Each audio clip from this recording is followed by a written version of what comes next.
Doctor, muy buenas noches y gracias por estar allí en este Zoom para escuchar su opinión y su palabra.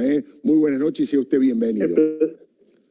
El placer es mío. Buenas noches. Muchas gracias por invitarme, Alfredo. Quisiera hacer solo una pequeña aclaración de lo que usted dijo y no por enmendarlo. No, pero ¿cómo no? No es constitucionalista, no tiene por qué saberlo. Mire, en caso de que se produjera la cefalía del presidente, ya sea por renuncia o lo que fuere, las causales que prevé la Constitución, suceda cuando suceda, será sustituido por la vicepresidente actual. Así lo dice la Constitución. No importa que se hayan cumplido 2 años, 3 años. El vicepresidente está en la fórmula presidencial, es votado conjuntamente con el presidente y es el reemplazante natural en caso de acefalía o permanente de la presidencia de la República. Quería decir esto porque mucha gente tiene esa confusión de que se cumplen 2 años.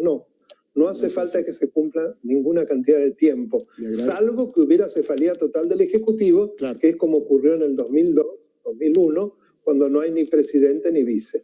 Ahí está. Bueno, vamos a recomponer la imagen. Usted me escucha, doctor, ¿no?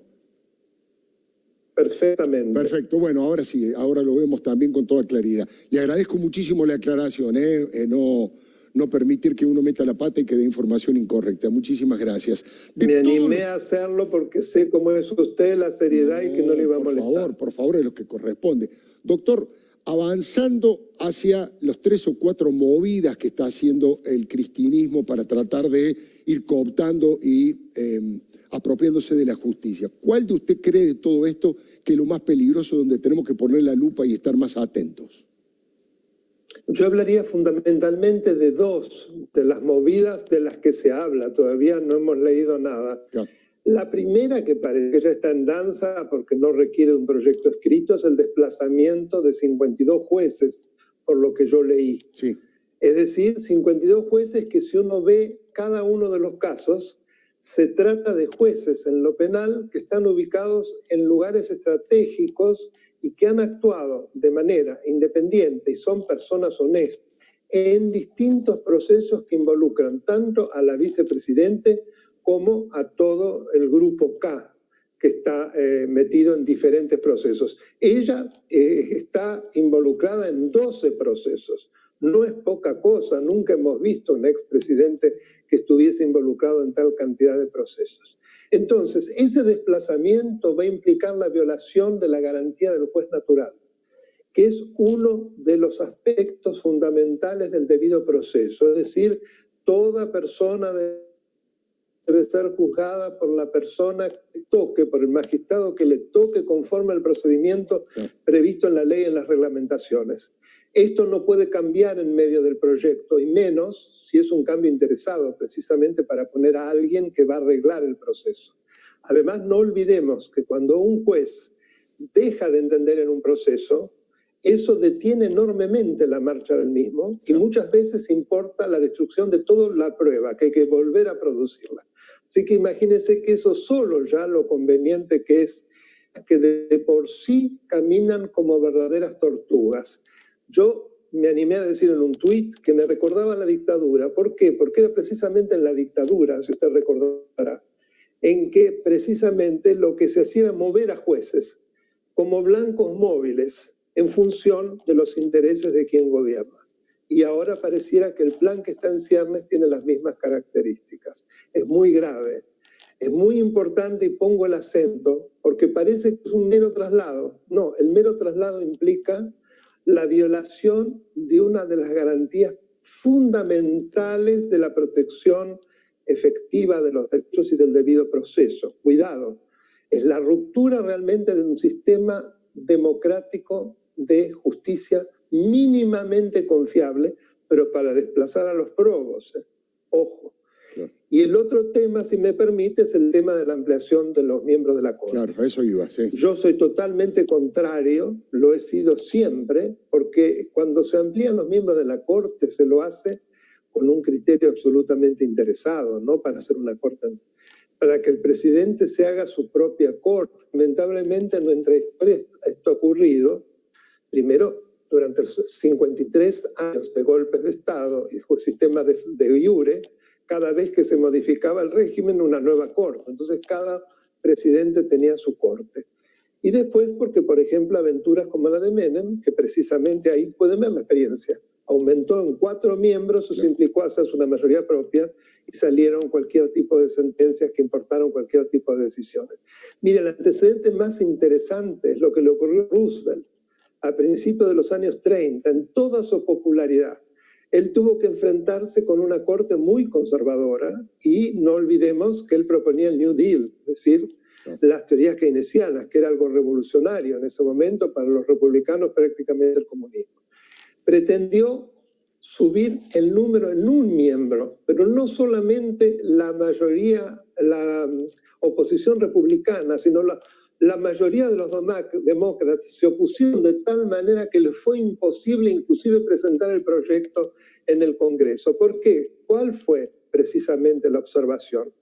Las cortes se tienen que renovar naturalmente. Si se renuevan por el impulso de aquel que gobierna, porque así gobierna sin que lo controlen, se termina la democracia, se termina la independencia de la justicia. Es interesantísimo la manera en que lo plantea y es realmente muy útil para reflexionar, porque usted, doctor, tiene una mirada crítica de todo este proceso, pero siempre es muy prudente, muy responsable, muy cuidadoso en la elección de las palabras. Y me llamó la atención ese tuit que yo cité en la columna, que es realmente muy fuerte, diciendo que el presidente era un rehén patético del kirchnerismo y que le quedaba grande la presidencia. ¿Puede ahondar en eso? ¿En qué sentido lo ve como rehén y por qué cree que le queda grande la presidencia al doctor Alberto Fernández? Mire, yo creo que tu columna, como todas las columnas que escuchamos, y la de otros importantes periodistas como Fernández Díaz, como el caso de Longobardi, en fin, son una cantidad, por suerte, de periodistas republicanos, como yo los llamo, que están permanentemente alertando con la crónica de lo que ocurre, de qué modo estamos frente a un presidente que tiene un doble discurso y que además cambia de opinión de un día para el otro.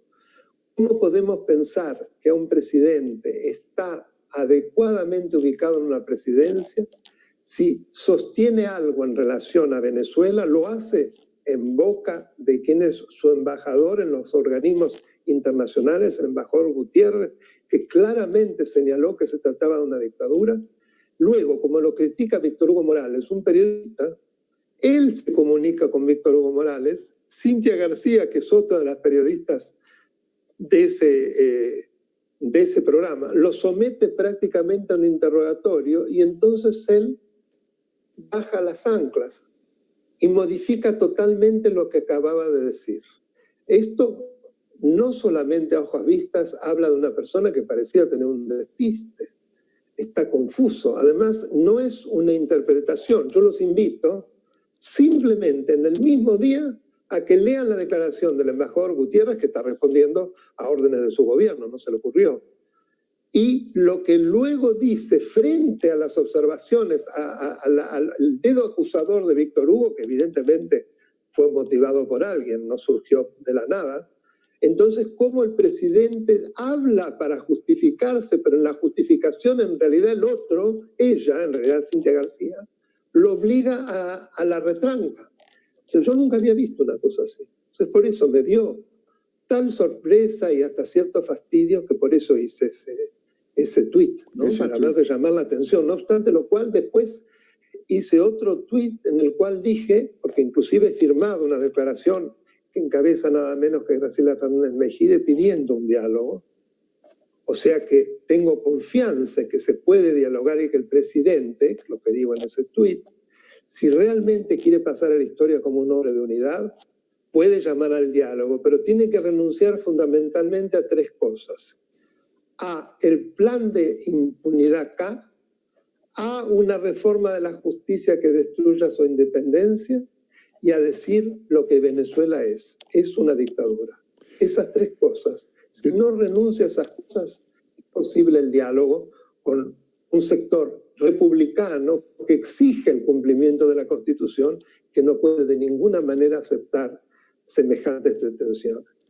Doctor, la última pregunta, y le agradezco infinitamente su aporte y la información que nos permite reflexionar sobre estos temas. ¿De qué manera se podría tomar constitucionalmente o desde el punto de vista de la violación de la ley que haya una presión sobre el jefe de los fiscales actuales, el doctor Casal, y tratar de que destituirlo, que la segunda haga lo mismo para que asuma quien está en tercera línea, ya que, por lo visto, no le alcanzan los votos para consagrar a Daniel Rafecas. Bueno, eso en realidad se trata de algo delictivo. Hay una extorsión. Habría que hablar con un penalista, pero yo creo que si realmente se da semejante abuso de poder, estaríamos frente a hechos delictivos. No sé cómo lo van a hacer, porque hasta donde yo sé, se trata tanto el doctor Casal como la doctora Monti de dos personas sumamente honestas, Claro. probas, y que no creo que se dejen atropellar de esa manera, ¿no? Confío en esas dos personas. Ahora, si lo hacen, eso se va a ver, se va a traslucir además. Es algo gravísimo, es un golpe institucional, ni más ni menos. Doctor Sauzay, como siempre, sin pelos en la lengua, con autoridad y en forma muy didáctica. Le agradezco muchísimo que nos haya atendido, ¿eh?